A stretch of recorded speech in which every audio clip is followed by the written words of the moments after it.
Hi, this is Steph with Belladonna Dyes, and today we're going to make a double fanfold apron.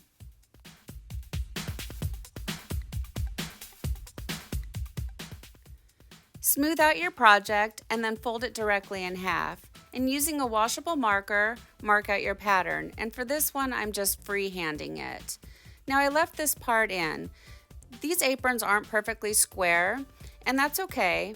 But I wanted to show you that not everything is perfect for me, and it took me a minute to try to work out centering it. It's not perfect by any stretch, but just do the best that you can and try to make it as lined up as possible. That way you have a nice symmetrical pattern.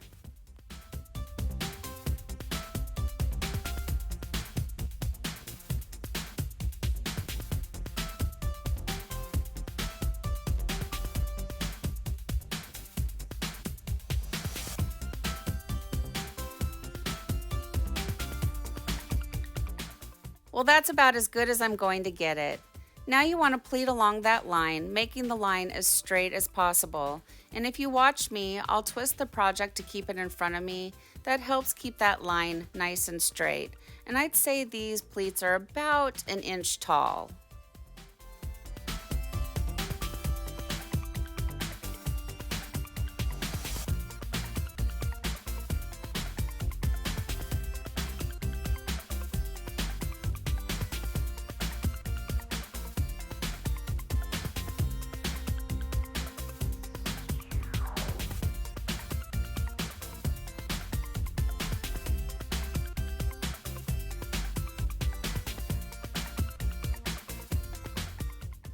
Now that I have that line all pleated up, it's time to secure it. And for this project, I'm going to be using kite string. If you don't have kite string, you could also use rubber bands. You could even use sinew, but keep in mind, sinew creates the white lines. And for this project, I don't want that. Now, I get my kite string at Ace Hardware, and I'm not sure if Ace Hardware is across the United States or not. I do have links for the kite string down below, and it takes you to the Ace Hardware website. So if you don't have an Ace Hardware in your state, I think you can just order it online and they'll ship it to you.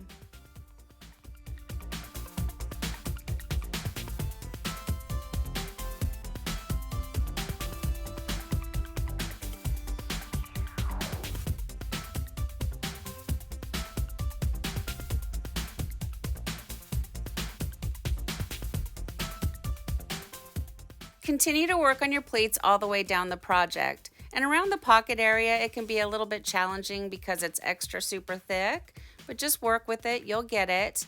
And the whole goal is to try to keep your pleats about the same height. Now, sometimes that's easier said than done, and that's one thing that I love about ice dyeing is it's very forgiving.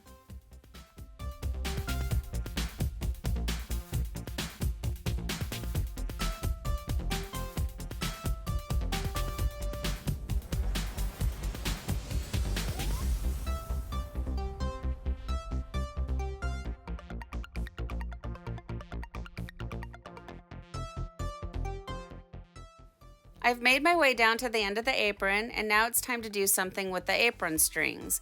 And what I like to do is just roll them up like a cinnamon roll and then secure them and work my way back and then pleat up the other end. I recommend securing the cinnamon roll part a little more than I did, but it's no big deal. And as I work my way back, if there's any loose tails sticking out, I like to pick those up with a kite string during that time. And then, like I said, just continue to pleat the other end of the apron and do the same thing on this side that you did on the other side.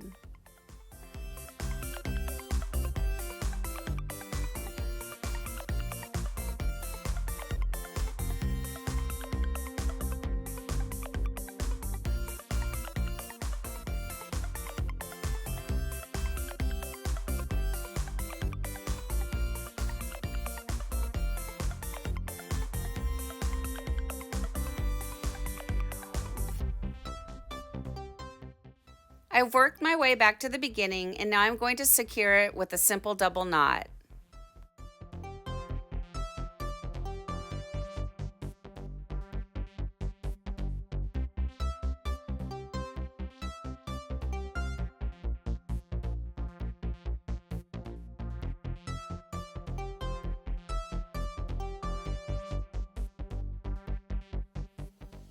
Now you need to build yourself some type of an ice barrier, and for this project I'm using tin foil, and this one's going to be pretty purples. All those little orange marks are marked out at 2 inches. I took my yardstick and I measured the project and I broke it down and I created myself some guidelines. I don't follow them necessarily 100%, but it gives me a rough idea of where I want to place my die.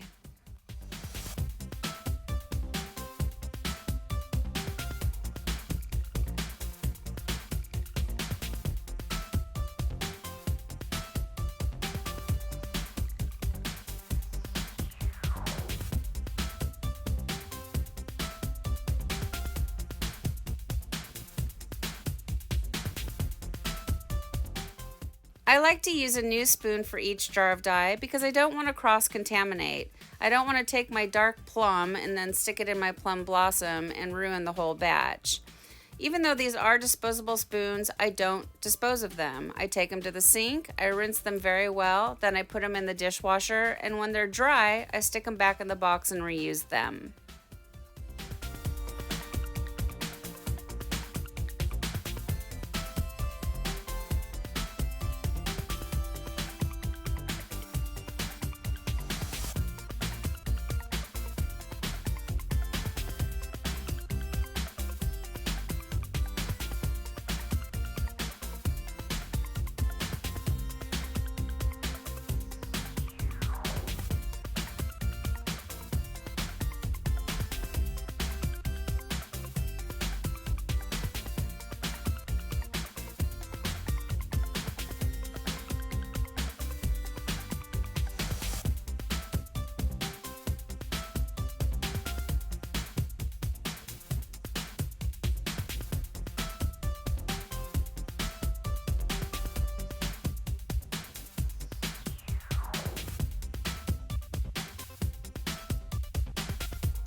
Even though the project has been pre-soaked in soda ash, I like to give a quick little sprinkle of extra soda ash for good measure. Now it's time to add the ice, and I just love seeing the colors come to life when the ice hits it. I get asked how much ice are you supposed to use. I like to add the ice in a layer so where I no longer see the fabric showing through. So I don't want to add too much, but I want to add enough to cover it. You know, you can always add more ice, but you can't take it away. I hope that makes sense.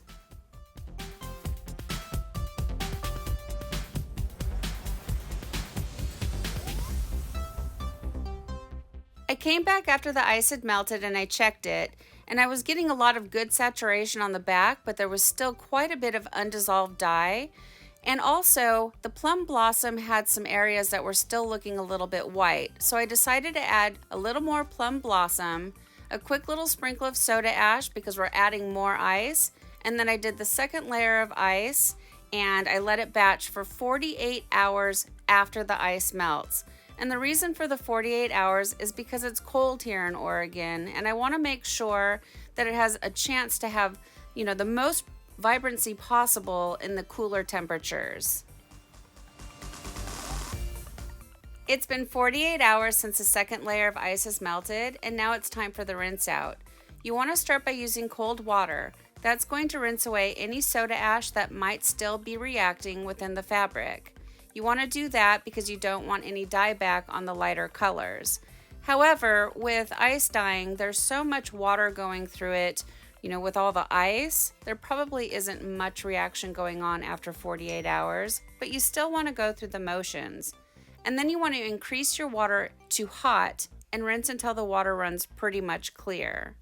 Now, when you're undoing, using your scissors on a project, make sure you go slow and you don't want to poke a hole through your fabric. These are rounded off scissors that I got from the dollar store, like for little kids. but you still want to be careful. And make sure you don't let all of your string go down the drain. You don't want to cause yourself a plumbing problem. So once the water is pretty much clear, I take it to the washing machine and I do however many hot water cycles using Kirillon that it takes until the water looks clear in the hot water cycle. It's usually about 2 hot water cycles because I'm doing many projects at a time, so the water can kind of get muddy. But once it's almost basically clear, I know that I'm ready for my final hot water wash using Millsoft. And Millsoft is an industrial fabric softener and it makes everything feel really good. And then I put it in the dryer and then I'll iron it and we'll come back and we'll see the results.